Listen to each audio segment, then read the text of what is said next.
Qué bueno poder encontrarnos nuevamente para estudiar la palabra del Señor, para escuchar la palabra de Dios. Hoy quiero hablarles sobre el camino de Emaús, así que abra su Biblia en Lucas, ahí está el texto, Lucas 24 del 13 al 32, la lectura bíblica que nosotros hicimos hace un momento.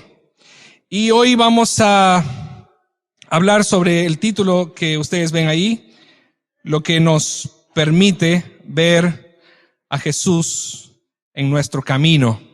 Quiero darle, mientras lo busca, darle la bienvenida a todos aquellos que nos visitan. Voy a ser muy injusto si los comienzo a mencionar a cada uno, así que el Señor les bendiga y que esperamos que puedan sentirse en casa y que puedan al final del culto regalarnos un abrazo, porque nosotros también lo queremos hacer con ustedes. Así que el Señor les bendiga. Qué bueno que están con nosotros en este día especial de Domingo de Resurrección.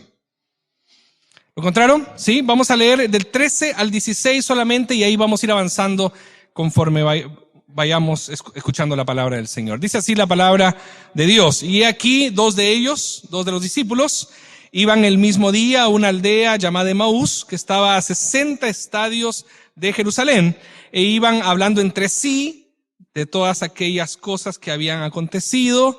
Sucedió que mientras hablaban y discutían entre sí, interesante que lo mencioné dos veces, Jesús mismo se acercó y caminaba con ellos. Pero algo pasó ahí, mas los ojos de ellos estaban velados para que no le conociesen. Una vez más, permítame hacer una oración, por favor. Querido Dios, gracias Padre por darnos la bendición de leer tu palabra. Una historia inspiradora. Pero no queremos solamente que sea una historia inspiradora, queremos, Señor, que sea aplicable a nuestras vidas para transformar nuestra forma de ver las cosas. Señor, damos gracias a ti, Señor, por darnos el privilegio de estar en un país donde se puede predicar libremente tu palabra. Ayúdanos a valorar esto, Señor, y que este tiempo sea un tiempo especial de parte tuya con nosotros. Gracias, Señor, en el nombre de Cristo Jesús. Amén. Ningún discípulo tenía expectativa de la resurrección de Jesús. Y la verdad que fue una sorpresa para todos. Es que, hermanos, solo piensen un momento. Ahora nosotros somos parte de una forma de pensar religiosa en el que la resurrección forma parte de nuestra cultura. Aunque incluso no dimensionemos lo que significa eso para nosotros, la resurrección, la palabra resurrección forma parte de nuestro vocabulario, de nuestra cultura. Todos los discípulos, cuando se deparan con la resurrección de Jesús, se muestran perplejos. Todos los discípulos, cuando se deparan con la resurrección de Jesús, se muestran incrédulos. Y ellos prefieren explicar la resurrección. Porque esa es nuestra tendencia siempre. Cuando algo no lo comprendemos, lo intentamos explicar. En dos cosas, por lo menos los discípulos lo hicieron. O el robo del cuerpo, porque alguien se lo había robado. Para ellos, alguien se lo había robado. O la otra, que el delirio femenino. Y dijeron, no, las mujeres están delirando. No era opción, o se lo habían robado o las mujeres estaban delirando. Lo interesante de la Biblia es que la Biblia, al escribir esta historia, no esconde las dudas de los discípulos. Si la Biblia fuera escrita para convencernos a nosotros de la resurrección de Cristo, entonces no hubieran colocado las dudas de los discípulos, pero lo colocan.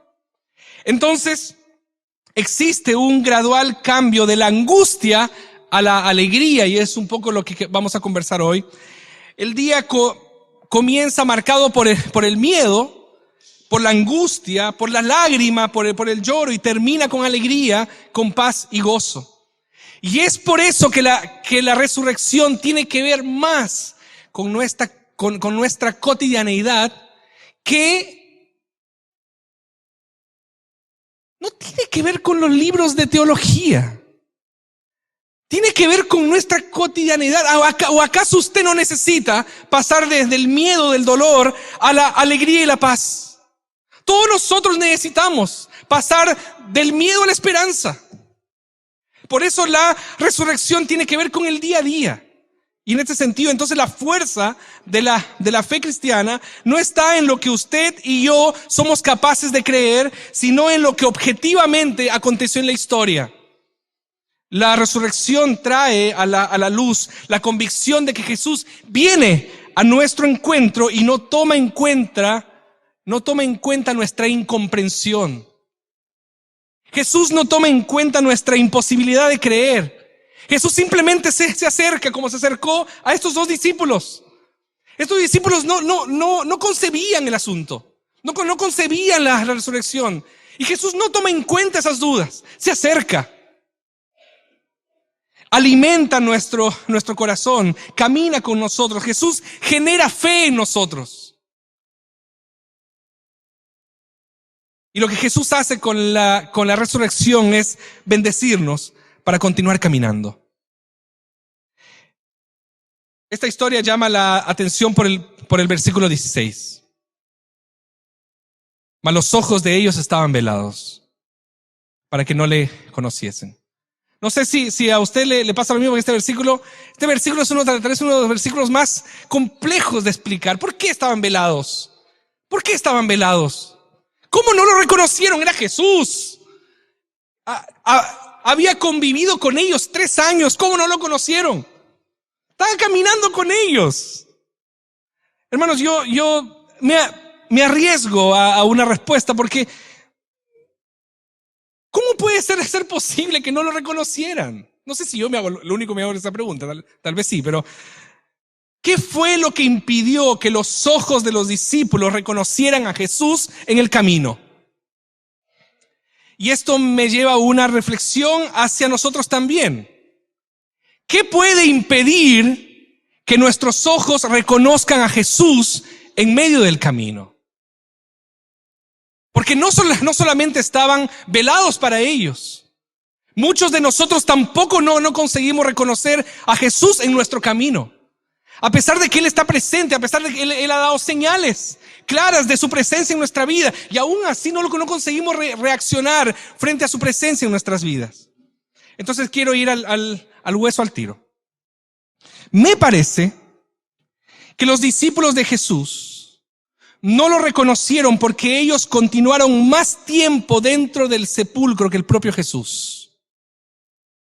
La mente y el corazón de los discípulos permaneció más tiempo en la tumba que el propio Jesús. Es la idea de que lo imposible no puede suceder, de que el milagro no puede suceder. Porque eso es lo que nos pasa a nosotros. Nuestra mente y nuestro corazón no salen de la tumba muchas veces. Lo que comúnmente llamamos que estamos en el hoyo y que no podemos salir, y que nuestra mente y nuestro corazón permanece en el hoyo. Cristianos de muchos años y estamos en el hoyo. Yo soy uno de los primeros. Estamos ahí y no queremos salir por miedo, por lo que sea. Pero lo que sí está claro es porque no concebimos milagro, porque no vivimos en esperanza. No vivimos en esperanza. En Emaús, Jesús tiene que resucitar e ir al encuentro de sus discípulos e invitar a sus mentes y a sus corazones a dejar el sepulcro, a dejar la tumba, a dejar el hoyo. Hoy, domingo de resurrección, Jesús resucitó para ir a nuestro encuentro y para invitarnos a dejar nuestros sepulcros. Jesús resucitó para invitarnos a que nosotros dejemos nuestros sepulcros. Entonces yo quiero ayudarnos un poco en este tema. 3 cosas que permiten que nuestros ojos vean a Jesús en nuestro camino. Lo primero, nosotros tenemos que verbalizar nuestras frustraciones delante de Él. Versículo 13 dice: e iban hablando, miren qué interesante esta parte, iban hablando entre sí de todas aquellas cosas que habían acontecido, y sucedió que mientras hablaban y discutían, ¿en qué? Entre sí. Entre sí. Si algo me llama la atención de este texto es eso. Entre sí conversaban, murmuraban, comentaban entre ellos. No les cabía en la cabeza, pero entre sí. Creo que una de las formas saludables de vivir la vida es verbalizar delante de Dios lo que nos pasa. Verbalizando el dolor se consigue integrar el sufrimiento en nuestra caminada de fe. Hermanos, nosotros perseguimos tanto, pero tanto la felicidad, que nos olvidamos de integrar el dolor a nuestra vida.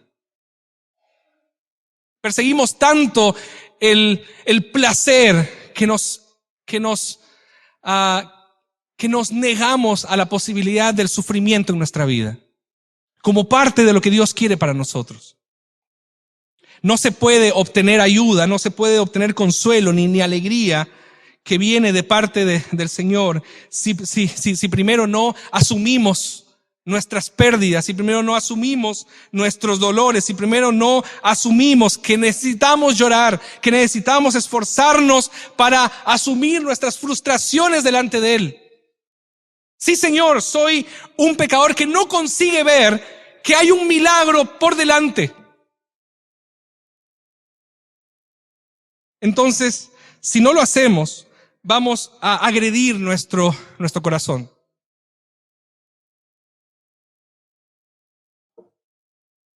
Si no lo hacemos, vamos a agredir nuestra alma. Y vamos a terminar saboteando nuestra fe.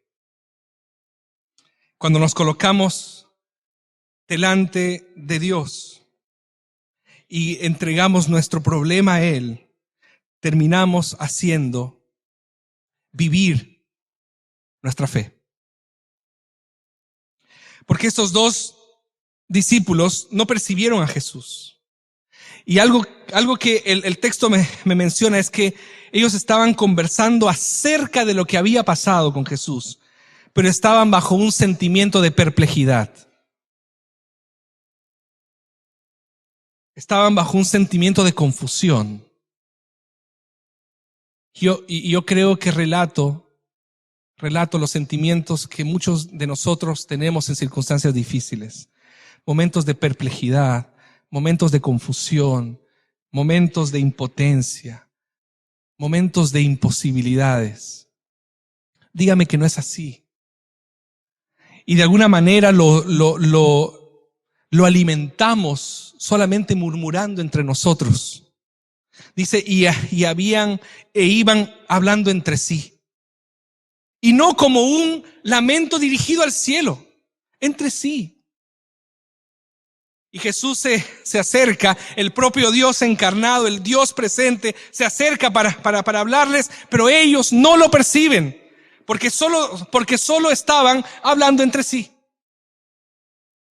Entonces yo le quiero invitar a una pregunta: ¿cómo manejamos nuestros sentimientos encontrados? ¿Cómo manejamos nuestras circunstancias difíciles en la vida? Hagamos un lamento delante de Dios. Verbalicemos. Él aguanta, hermanos.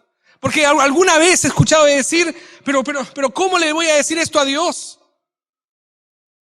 ¿Qué lata de decirle esto a Dios de mí? Pero hermanos, ¿usted cree que Dios espera algo bueno de usted? ¿Usted cree que Dios espera algo bueno de usted? Coherencia, confianza, seguridad, fe inabalable, carácter irreprensible, rectitud. Si Dios esperara algo bueno de nosotros, no hubiera sido necesario que Jesús hubiera venido a morir en la cruz por nosotros. No espera nada bueno de ti. Él se acerca con tus frustraciones, con tus imposibilidades, con tu falta de fe, para regalarte fe. Domingo de Resurrección sirve para eso, para reconocer que nuestra fe se avala, que nuestras frustraciones son parte de la vida. Pero en Cristo Jesús, que Él resucitó de los muertos, tiene el poder para resucitar mi fe, para resucitar mi esperanza. Jesús murió porque nosotros no podemos manejar nuestras perplejidades, no podemos manejar nuestras dudas, no podemos manejar nuestras incoherencias, nuestras confusiones. Él se acerca con nosotros a nuestro camino, no espera que nosotros vayamos a Él, Él se acerca a nosotros. Y en medio de nuestras murmuraciones, aquí en medio, aquí solamente conmigo, en el hoyo y poniendo consejos en mi corazón, el Señor me dice: sal de esa tumba, sal de ese sepulcro. Yo ya salí, sígueme. Yo ya salí, sígueme. Comience trayendo sus dudas delante de Él y terminará reconociéndolo en medio de su camino. La primera cosa. Lo segundo, lo que nos permite ver a Jesús en medio del camino, reconsiderar nuestras expectativas acerca de Él. Miren lo que dice el 21. Pero nosotros esperábamos que Él era el que había de redimir a Israel. Y ahora, además de todo esto, hoy es ya el tercer día que esto ha acontecido. Entonces Él les dijo: pero qué insensatos y tardos de corazón para creer todo lo que los profetas han dicho. ¿No era necesario que el Cristo padeciera estas cosas y que entrara en su gloria? Y miren qué interesante. Y comenzando desde Moisés y siguiendo por todos los profetas, les declaraba en todas las escrituras lo que de Él decían. ¿Cuál era la expectativa de los judíos? El Mesías glorioso, el gran libertador, un gran guerrero y político. Pero Jesús siempre va de contramano a nuestras expectativas. ¿Cómo entra a Jerusalén? La idea era que entrara en un caballo blanco y con un cartel: bienvenido el gran Mesías. ¿Y cómo entra a Jerusalén? En un asno, en un pollino, en un burro, en un animal de carga. Jesús va entrando siempre de contramano a nuestras expectativas, hermanos. Porque de alguna manera había la expectativa de los discípulos. Hasta el último minuto estaba latente esta esperanza. En el minuto 45 del segundo tiempo, Jesús iba a marcar el gol. Jesús iba a marcar el gol de la victoria. Y se bajaría de la cruz, instalaría su trono y su reino, iba a demostrar que era poderoso. ¿Y qué es lo que escuchan los discípulos? Padre, en tus manos encomiendo mi espíritu. Y expiró. Padre, en tus manos encomiendo mi espíritu. Y los discípulos dicen: ¿cómo no puede ser? Esto no era para ser así. Y Jesús les había dicho los 3 días, pero no lo concebían. Era el minuto 45 y Jesús no se bajó de la cruz. Jesús murió. Y generó decepción, tenía una expectativa equivocada. Nosotros tenemos expectativas equivocadas con respecto a Dios, o con respecto a lo que Él puede hacer en nuestra vida, o lo que Dios quiere hacer en nuestra vida. Tenemos una forma de pensar a Dios que lo reducimos a nuestra teología, a nuestra forma de pensar, a nuestras expectativas. Los discípulos se preguntaron: ¿cómo vuelvo ahora a mi pueblo? ¿Cómo vuelvo ahora a mi ciudad? ¿Y cómo cuento que me equivoqué? Seguí a alguien que se murió. ¿Cómo les digo que yo dejé todo porque pensé que Jesús era el Mesías? ¿Cómo cuento que me equivoqué? Ese era el pensamiento de los discípulos. ¿Cómo regreso si mi papá me dijo: no lo sigas? No, es un charlatán, no lo sigas. Y yo lo dejé todo por él. Si me dijeron que no lo siguiera. Pero aquí estoy, decepcionado. De la misma manera, usted y yo alimentamos pensamientos, alimentamos buenos deseos, alimentamos buenas esperanzas tal vez para mi desarrollo profesional, para mi familia, para mis hijos, para la iglesia. Tenemos una expectativa. Pero todo sale mal. Y no estoy donde debería estar. No estoy en el lugar donde yo había soñado. ¿Ya se ha encontrado ahí? ¿Ya se ha encontrado ahí?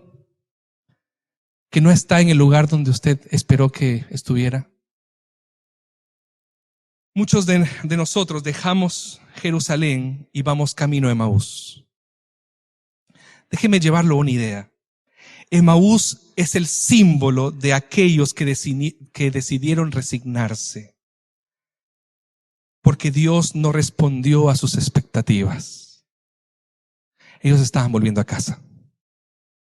Emaús es el símbolo de aquellos que decidieron resignarse. Cuando Jesús se aproxima de estos dos discípulos, les intenta mostrar todo el panorama. Y le dice: desde Moisés, toda la escritura habla de mí. Todo lo que tú ves habla de mí. Todo lo que tú interpretas habla de mí. Las expectativas de los discípulos hacía que ellos vieran solo una parte de la historia, pero eso les impedía, y eso les impedía ver a Jesús en medio del camino. Pero Jesús viene a su encuentro y les muestra que todas las escrituras hablan de Él, y que todas las escrituras tienen una invitación: reconsiderar nuestras expectativas.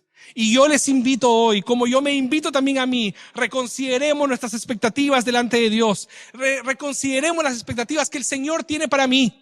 Yo tengo que hacerlo. El Señor me ha guiado para otro lugar. Tengo que reconsiderar lo que Él quiere para mí. No puedo forzarlo a venir a como yo quiero que sucedan las cosas.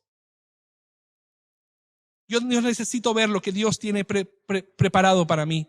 Yo necesito ver lo que Dios tiene preparado para mi familia. Yo necesito ver lo que Dios tiene preparado, porque ciertamente es mucho mayor de lo que imagino. Es mucho más grande y mucho mejor de lo que imagino.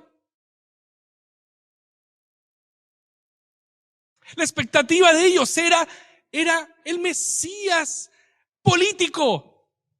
Y Jesús tenía preparado para ellos al Salvador del mundo. Era mucho mejor. Era mucho mejor. No sé cuáles son tus expectativas de vida, de familia, de profesión, no sé.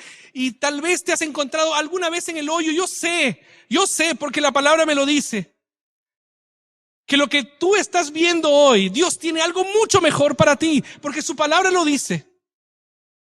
Yo tengo que reconsiderar mis expectativas con respecto a lo que Dios tiene para mí. Y por último, lo que nos permite ver a Jesús, y esta es la que simplemente me mata. Dice que lo que me permite ver a Jesús en medio del camino, que yo tengo que reconocer su presencia al estar con Él. Qué lindo esto. Mas ellos le obligaron a quedarse, versículo 29, diciendo: quédate con nosotros, porque se hace tarde. No tenía ni idea. Y aconteció que, estando sentado con ellos a la mesa, tomó el pan, y ellos ya estaban sintiendo su presencia. Tomó el pan y lo bendijo y lo partió y les dijo. Entonces les fueron abiertos los ojos y les reconocieron. Mas Él se desapareció de su vista. Y se decían uno al otro: ¿no ardía nuestro corazón en nosotros mientras nos hablaba en el camino y cuando nos abría las escrituras? Hermanos, ¿ya se encontró usted en esta situación? ¿Ya te encontraste en esta situación? Dios no lo va a poder hacer. Esto no era lo que yo pensaba. Dios no lo va a poder hacer. Eso no lo va a poder hacer. Ya he escuchado esa frase y tiene que pasar un milagro aquí. En el fondo lo que esa frase está diciendo es: no va a poder ser. Eso es quedarse en la tumba. La resurrección como hecho histórico nos prueba que Dios puede en una mañana comenzar algo de nuevo. La resurrección nos prueba eso, de que durante la noche yo puedo llorar, pero a la mañana el Señor comienza todo de nuevo y algo mejor. Aleluya. Comienza todo de nuevo.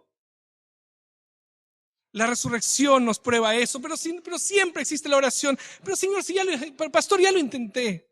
Ya entregué, ya oré y no pasó nada. Yo quiero decirte, como me digo a mí también, ya no consigues creer en los imposibles. Y eso es señal de lo que tú puedes hacer, no de lo que Dios puede hacer. Si vemos a Jesús al lado de nuestro camino, hermanos, veremos que nuestras dudas se disipan en el encuentro con Dios y con su palabra. Vemos que mis expectativas son superadas cuando yo camino con Él. Veo que mis expectativas son superadas cuando yo comienzo a escucharlo. Por eso es tan importante que usted lea la palabra de Dios, porque nuestras expectativas se redirigen, comienzan a cambiar y comenzamos a esperar lo que Él quiere para nosotros. Nosotros comenzamos a ver que nuestras expectativas son superadas por la acción milagrosa y redentora de Jesús en nuestra historia.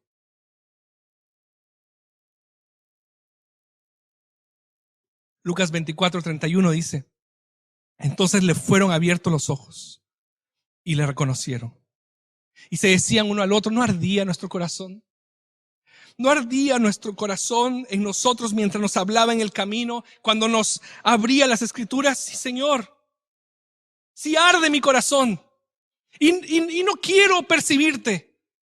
Y me resisto a pensar de que tú tienes algo mejor para mí. No sé por qué, pero me resisto a pensar de que tú tienes otro plan para mí. No era el plan que imaginaba.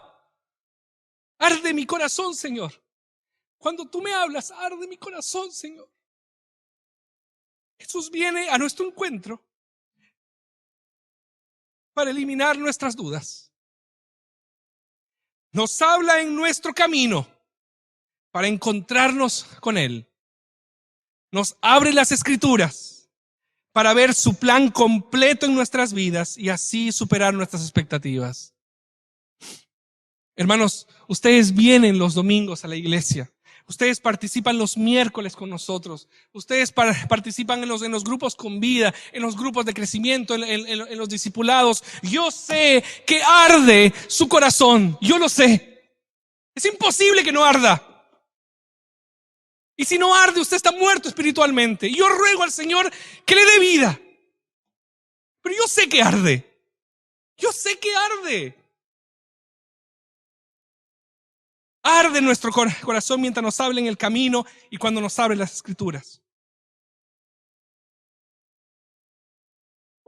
Porque Él es Dios. Y Él ha resucitado, hermanos. Y Él ha resucitado para resucitar nuestra fe también. Él ha resucitado para resucitar nuestra esperanza también. Y Él me habla cada día, a pesar de mis dudas. A pesar de mis perplejidades, a pesar de mi impotencia de creer, Jesús se acerca y camina conmigo para convencerme.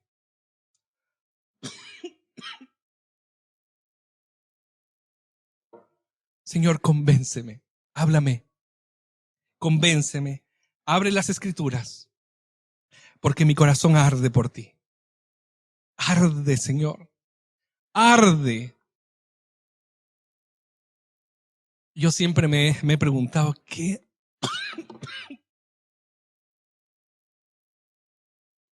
habrá sido de esos dos discípulos? ¿Qué habrá sido de esos dos discípulos? Desapareció. Después se encontraron al parecer, contando esta historia a Lucas. Lucas, ardía el corazón. No creo que eso le hayan dicho, y ardía un poquito. Ardía un poquito. Lucas ardía el corazón, ardía. Era Jesús y nosotros no nos dábamos cuenta, hermanos. Es Jesús andando alrededor contigo. Es Jesús. Reconócelo, reconócelo. Él está vivo, reconócelo. Yo sé que arde tu corazón. Él está vivo. Jesucristo ha resucitado. Aleluya, aleluya. Oramos. Querido Dios, gracias, Padre, porque arde nuestro corazón cuando nos encontramos con tu palabra. Cuando te reconocemos en medio de nuestro camino, arde mi corazón. Y yo sé, Padre, que tú tienes algo mucho mejor. No quieres ser un líder político para mí, quieres ser mi Salvador. Gracias, Señor, porque tú nos ayudas a reconsiderar mis expectativas, a reconsiderar nuestras expectativas con respecto a ti. No sé qué es lo que tú quieres hacer, conmigo, con nosotros. Pero Señor, el hecho de que arda mi corazón y el hecho de que tú estés vivo me da la seguridad de que estoy en el lugar más seguro del mundo. Gracias, Señor. En el nombre de Jesús. En el nombre de Jesús. En el nombre de Jesús. Amén.